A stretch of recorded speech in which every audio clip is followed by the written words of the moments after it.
இப்போ நம்ம இருக்க ஜென்ரேஷன்ல நல்லா இருக்க ட்ரெஸ்ஸை கிழிச்சு கொடுத்தாலும் அது எவ்வளவு ரேட்டா இருந்தாலும் வாங்கிக்கிறோம். ஏன்னா அதுதான் நம்ம ஃபேஷனும் ஃபிக்ஸ் பண்ணிட்டோம். இந்த ஜென்ரேஷன்ல நிறைய டைப்ஸ் ஆஃப் கிளாத்ஸ் இருக்கு. அதுவும் வெரைட்டி அவங்கவுங்க தேவைக்கு ஏற்ற மாதிரியே இருக்கு.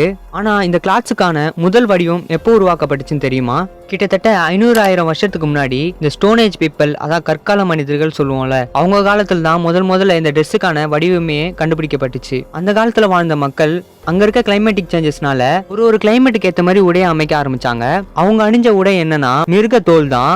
அவங்க கற்களை கொண்டு ஆயுதம் செஞ்சு வேட்டையாடி சாப்பிட்றது மட்டும் இல்லாம வேட்டையாடுற விலங்குகள் தோலையே உடையா அணிய ஆரம்பிச்சாங்க. முதல்ல அவங்க அதை போர்வை மாதிரி தான் யூஸ் பண்ணாங்க. அதுவே காலப்போக்கில் அதே தோலை தலைப்பகுதியிலையும் கைப்பகுதியிலையும் கிழிச்சு டிஷர்ட் மாதிரியான யூஸ் பண்ணாங்க. அதுக்கப்புறம் இன்னும் கொஞ்சம் அட்வான்ஸா அந்த துணியை உடம்பு ஃபுல்லா கவர் பண்ற மாதிரி யூஸ் பண்ண ஆரம்பிச்சிட்டாங்க. இந்த இடமும் இந்த ரீசன்னால தான் கிளாத்ஸ் உருவாக காரணமாவே இருந்திருக்கு. சயின்டிஸ்ட்